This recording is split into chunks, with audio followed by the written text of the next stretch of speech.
कार्यालय निदेशक माध्यमिक शिक्षा राजस्थान बीकानेर द्वारा पदोन्नति हेतु आदेश जारी कर दिए गए हैं। दिनांक 13/5/2025 को माननीय शिक्षा मंत्री द्वारा जो बैठक आयोजित की गई थी, उस बैठक के एजेंडे में यह एक बहुत ही महत्वपूर्ण बिंदु रहा था। आज की वीडियो में हम चर्चा करेंगे स्टाफिंग पैटर्न तथा स्थानांतरण पर जो कैविएट लगाने हेतु उस बैठक में निर्देश जारी किए गए थे। साथ ही साथ हरियाणा और राजस्थान संबंधी विभिन्न प्रकार के वहाँ पर एक निर्देश जारी किए गए थे, उन सभी की चर्चा इस वीडियो में करेंगे। साथ ही साथ पदोन्नति हेतु जो आदेश जारी किए गए हैं, सबकी विस्तृत चर्चा इस वीडियो में हम करने वाले हैं। तो शुरू करते हैं आज की वीडियो को। समस्त संयुक्त निदेशक स्कूल शिक्षा और समस्त जिला शिक्षा अधिकारी मुख्यालय माध्यमिक को यह पत्र जो है भेजा गया है। इस पत्र के अनुसार शिक्षा विभाग की लंबित पदोन्नतियां पूर्ण कर वर्ष 2025-26 की डीपीसी तथा पूर्व की रिव्यू डीपीसी यथा समय पूर्ण किया जाना सुनिश्चित किया जावे। 13/5/2025 को जो बैठक आयोजित की गई थी, उस बैठक के एजेंडाओं में कुछ इस प्रकार से बिंदु हैं। विभागीय अनुशासनात्मक कार्रवाई 16-17 सीसीए की स्थिति, गत एक माह की प्रगति रिपोर्ट और ई इंक्वायरी पोर्टल के संबंध में दिशा निर्देश। इसमें 31/12/2019 तक के जो 16 सीसीए और 31/12/2022 तक के 17 सीसीए संबंधी जो लंबित प्रकरण हैं, उनका निस्तारण 30 जून 2025 तक किया जाना है। साथ ही साथ दिनांक 31/12/22 तक के 16 सीसीए और 31/12/2023 तक के 17 सीसीए के लंबित प्रकरण जो है 15/8/2025 तक अनिवार्य रूप से किए जाने के निर्देश प्रदान किए हैं। साथ ही साथ शिक्षा विभाग में 16 सीसीए और 17 सीसीए की कार्यवाही के लंबित समस्त प्रकरणों का इंदराज ई इंक्वायरी पोर्टल पर दिनांक 30 जून 2025 तक अनिवार्य रूप से किए जाने के लिए निर्देशित किया गया है। अनुशासनात्मक कार्यवाही के ऐसे प्रकरण जो विभिन्न न्यायिक, पुलिस, एसओजी कारणों से लंबित हैं, उनमें विधिक राय प्राप्त की जाकर विभागीय कार्यवाही अविलंब पूर्ण किया जावे। स्वेच्छा से लंबे समय तक निरंतर कर्तव्य से अनुपस्थित राज सेवकगण के विरुद्ध कार्यवाही बाबत कार्मिक विभाग द्वारा जारी परिपत्र दिनांक 13/5/2025 के अनुसार कार्यवाही किए जाने सुनिश्चित किया जावे और इस प्रकार के प्रकरणों में की गई कार्यवाही की प्रगति रिपोर्ट आगामी बैठक में प्रस्तुत किए जाए। संभाग और जिला स्तर पर लंबित विभागीय जांच प्रकरणों की समुचित मॉनिटरिंग निदेशालय स्तर से किए जाने के निर्देश प्रदान किए गए हैं। ये तो थे यहाँ पर विभागीय अनुशासनात्मक कार्यवाही के। नेक्स्ट है ओआरएफ के संबंध में। निदेशक माध्यमिक शिक्षा महोदय द्वारा 7 से 12 मई 2025 के मध्य लगभग 21 लाख बच्चों का ओआरएफ ऐप के माध्यम से बेसलाइन असेसमेंट किया गया था। मंत्री महोदय ने असेसमेंट से शेष रहे 5 जिलों के बच्चों का असेसमेंट ग्रीष्मकालीन अवकाश के बाद विद्यालय खुलते ही करवाने के निर्देश प्रदान किए गए हैं। जिन बच्चों का यहाँ पर असेसमेंट रह गया है, वह ग्रीष्मकालीन अवकाश के बाद जैसे ही विद्यालय खुलेंगे उन्हें पूर्ण करवाना है। समर कैंप और ओआरएफ के तहत ऐप के माध्यम से की जा रही कार्यवाही की क्रियान्विति की गुणवत्ता का पूर्ण ध्यान रखे जाने के निर्देश प्रदान किए हैं। ओआरएफ के तहत ऐप के माध्यम से प्राप्त असेसमेंट के अनुसार कमजोर विद्यार्थियों के लिए जुलाई माह में विशेष प्रयास किए जाने के निर्देश प्रदान किए गए।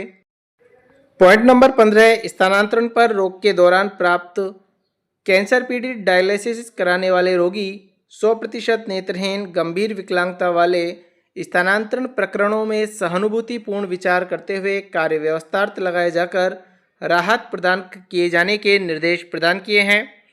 पदोन्नति के संबंध में समीक्षा के संबंध में निर्देश। शिक्षा विभाग द्वारा लंबित पदोन्नतियां पूर्ण किए जाने पर हर्ष व्यक्त किया गया तथा साथ ही निर्देशित किया गया कि वर्ष 2025-26 की तथा पूर्व की रिव्यू डीपीसी भी यथा समय पूर्ण किया जाना सुनिश्चित किए जावें। इसी के परिणामस्वरूप कार्यालय निदेशक माध्यमिक शिक्षा बीकानेर द्वारा 5 जून 2025 को यह पत्र जारी किया गया है। हरियाणा राजस्थान अभियान की तैयारी के संबंध में शिक्षा विभाग के अंतर्गत 25 करोड़ पौधे लगाए जाएंगे। इसके लिए प्रति विद्यार्थी प्रतिदिन 10 पौधे तथा प्रति कर्मचारी प्रतिदिन 15 पौधे लगाने का लक्ष्य रखा गया। वन विभाग से इतनी संख्या में पौधे उपलब्ध नहीं होने पर विद्यालय के विकास मद से पौधे क्रय कर लगाए जाने के लिए निर्देश जारी किए गए हैं। अंततः किसी भी तरह से यदि पौधे उपलब्ध नहीं हो पाते हैं तो बीजारोपण की कार्रवाई कराने के भी निर्देश प्रदान किए गए हैं। यदि आपके विद्यालय में किसी प्रकार का कोई बजट नहीं है या आगे से कोई पेड़ नहीं आते हैं तो आप यहाँ पे बीजारोपण के माध्यम से भी पेड़ लगा सकते हैं। गड्ढे खुदाई के कार्य के लिए जिले में मुख्य कार्यकारी अधिकारी जिला परिषद से संपर्क किया जाकर कार्यवाही संपादित किए जाने के निर्देशित किया गया है। शासन सचिव महोदय पंचायती राज के साथ विशिष्ट शासन सचिव स्कूल शिक्षा समन्वय कर वृक्षारोपण की कार्य योजना बनाए। इसके लिए शीघ्र एक संयुक्त बैठक आयोजित किया जाए। शासन सचिव महोदय स्कूल शिक्षा विभाग ने NIC के माध्यम से पौधे की जियो टैगिंग करवाने के लिए ऐप बनवाए जाने के निदेशक माध्यमिक शिक्षा को प्रदान किए गए हैं। निजी विद्यालयों को भी वृक्षारोपण अभियान में जोड़ा जाए। शैक्षणिक स्टाफ को शिक्षा विभाग के अलावा अन्य कार्यालयों में कार्य व्यवस्थार्थ नहीं लगाए जाए। यदि कहीं लगे हुए हैं तो उन्हें कार्यमुक्त कराया जाए। जिला कलेक्टर कार्यालय से निर्वाचन या अन्य कार्यों के लिए आवश्यक संख्या तक कार्मिकों की मांग आने पर यथासंभव शिक्षण कार्य प्रभावित न हो, ऐसी जगह से सीमित समय के लिए कार्मिक उपलब्ध करा जाए। शिक्षा विभाग में वोकेशनल एजुकेशन के बारे में विचार किए जाने के लिए निर्देशित किया गया। प्रारंभिक शिक्षा विभाग के अंतर्गत कार्यरत संविदा कर्मी, जिनमें शिक्षक सहायक, पाठशाला सहायक, विद्यालय सहायक, सहायक शिक्षक, कनिष्ठ शिक्षक, पंचायत शिक्षक के नियमितीकरण हेतु नियमित पद सृजन और सेवा नियमों में संशोधन हेतु की जा रही कार्यवाही का निरंतर फॉलोअप किए जाने के लिए निर्देशित किया गया।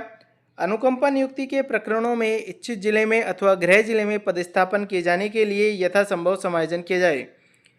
माध्यमिक शिक्षा बोर्ड अजमेर में नियत अवधि से अधिक समय से प्रतिनियुक्ति पर कार्यरत कार्मिकों को कार्यमुक्त किए जाने के लिए निर्देशित किया गया। कस्तूरबा गांधी आवासीय विद्यालयों में भाग लेने वाली शिक्षिकाओं से चयन के बाद विद्यालय परिसर में रहने संबंधी शपथ पत्र लिए जाने के लिए निर्देशित किया गया। स्टाफिंग पैटर्न की ग्रीष्मकालीन अवकाश के दौरान पूर्ण किए जाने के लिए निर्देशित किया गया। हिंदुस्तान स्काउट्स व गाइड्स को प्रोत्साहन दिए जाने के निर्देश प्रदान किए गए और स्थानांतरण के सभी प्रकरणों में न्यायालय या अधिकरण में तत्काल कैविएट लगाए जाने हेतु निर्देशित किया गया। कैविएट संबंधी जो दिशा निर्देश प्रदान किए गए थे, उसके परिणाम स्वरूप यह हुआ कि माध्यमिक शिक्षा विभाग में कार्यरत समस्त अधिकारियों और कर्मचारियों के भविष्य में स्थानांतरण के संबंधित प्रकरण में होने वाले संभावित न्यायिक प्रकरणों को दृष्टिगत रखते हुए राजकीय अधिवक्ता नंदकिशोर मेहता के माध्यम से राजस्थान उच्च न्यायालय जोधपुर में सामान्य कैविएट प्रस्तुत किया गया। अतः सर्वसाधारण को ज्ञात रहे कि इस विषय में कोई भी प्रभावित व्यक्ति एकलपीठ या खंडपीठ में याचिका प्रस्तुत करे तो उसकी एक अग्रिम प्रति अधो हस्ताक्षरकर्ता को उपलब्ध करावे। तो यहाँ पर माध्यमिक शिक्षा विभाग द्वारा कैविएट जो है प्रस्तुत कर दी गई है।